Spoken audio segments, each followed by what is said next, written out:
एक बार एक व्यक्ति अपने काम से लौटकर घर आया और साथ में पनीर लाया और अपनी पत्नी को कहा कि आज मेरे लिए बढ़िया पनीर की सब्जी बनाना, क्योंकि आज मैंने बहुत काम किया है और मुझे बहुत ज्यादा भूख लगी है और मुझे कुछ बहुत अच्छा खाना है। उसकी पत्नी कमरे से बाहर आई और पनीर लिया और कहा कि बिल्कुल, आप हाथ पैर धोकर तैयार हो जाइए, मैं आपके लिए बहुत ही स्वादिष्ट सा खाना बनाती हूँ। वो व्यक्ति फ्रेश हो गया और टीवी देखने लगा और इंतजार करने लगा सब्जी के बनने का, ताकि वो उसे खा सके। किचन से बहुत अच्छी खुशबू आ रही थी। वो व्यक्ति बस सोच रहा था कि जल्दी से खाना बन जाए ताकि मैं अपनी भूख को मिटा सकूं। लगभग 1 घंटे के बाद खाना बनकर तैयार हो गया, स्वादिष्ट सा भोजन।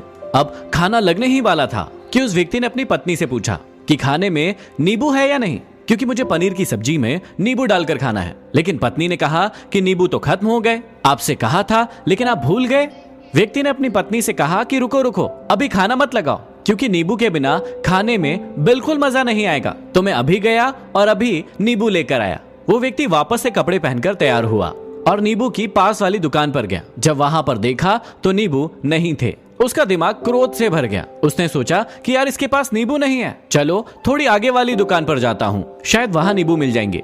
वो थोड़ा और आगे गया, लेकिन वहां पर भी नींबू नहीं मिले। अब उसने सोचा कि दूर की सब्जी मंडी चले जाता हूँ, वहां से नींबू लेकर आऊंगा, क्योंकि नींबू के बिना सब्जी में मजा नहीं आएगा। करीबन आधे घंटे के बाद वो बड़ी सब्जी मंडी में पहुंचा। वहां पर उसे नींबू मिल गए और वो बहुत खुश हुआ कि चलो नींबू मिल गए, अब मैं घर में जाऊंगा और सब्जी में नींबू डालकर अच्छे से सब्जी खाऊंगा। अब वो खुशी खुशी नींबू लेकर घर आया और अपनी पत्नी से कहा कि जल्दी से सब्जी गरम कर दो, रोटी गरम कर दो और नींबू काट दो, ताकि मैं अच्छे से खाना खा सकूं। अब थाली लगाई गई, सब्जी परोसी गई, रोटी परोसी गई और नींबू रखे गए।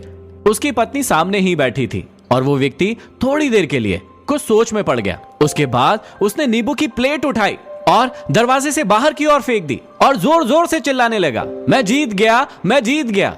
पत्नी ये देखकर घबरा गई कि कहीं ये पागल तो नहीं हो गए, इन्होंने सारे के सारे नींबू दरवाजे से बाहर की ओर क्यों फेंक दिए। उस पत्नी ने उस व्यक्ति को चिल्लाया और कहा कि क्या आप पागल हो गए हैं? अभी तो इतनी देर तक नींबू के बारे में पूछ रहे थे और अभी नींबू जब घर पर ले आए और खाने बैठ गए तो आपने इन नींबू को दरवाजे से बाहर फेंक दिया और अब चिल्ला रहे हो कि मैं जीत गया, मैं जीत गया। अरे मुझे भी तो बताइए कि आप किस चीज में जीत गए, हुआ क्या? अब व्यक्ति खुशी खुशी बैठ गया और अपनी पत्नी से कहा, अरे आप भी बैठो, इत्मीनान रखो, बताता हूँ कि क्या हुआ। आज सुबह से ही मेरी जीभ मुझे अपने वश में करने की कोशिश कर रही थी। जब मैंने बहुत काम कर लिया तो मुझे बहुत तेज भूख लगी। जब मैं घर पर आया तो तुमने बहुत ही स्वादिष्ट सब्जी बनाई, उसकी खुशबू मेरी नाक में गई। फिर मेरी जीभ ने कहा कि इसे अब नींबू चाहिए। मैं पास वाली दुकान पर गया, लेकिन वहां पर नींबू नहीं मिले। थोड़ी और दूर गया, वहां पर भी नहीं मिले, तो उसने मुझे और दूर लेके गई। मैं उसके वश में आ गया और जैसी वो मुझे कहती रही वैसा मैं करता गया। अब मैं भी वैसा ही करता गया जैसी वो मुझसे करवाती गई, लेकिन अंत में मैंने विजय प्राप्त कर ली। मैंने उसे उठाकर बाहर फेंक दिया और कह दिया कि तुम्हारा मुझ पर कंट्रोल नहीं है, बल्कि मेरा तुम पर कंट्रोल है और मैं जीत गया। क्या आपको समझ में आया कि कैसे अपनी इच्छाओं पर विजय प्राप्त करें? कई बार लोगों को शराब पीने की आदत लग जाती है और उस चक्कर में वो भटकते रहते हैं। यदि एक जगह नहीं मिलती तो दूसरी जगह जाते हैं, दूसरी जगह नहीं मिलती तो तीसरी जगह जाते हैं।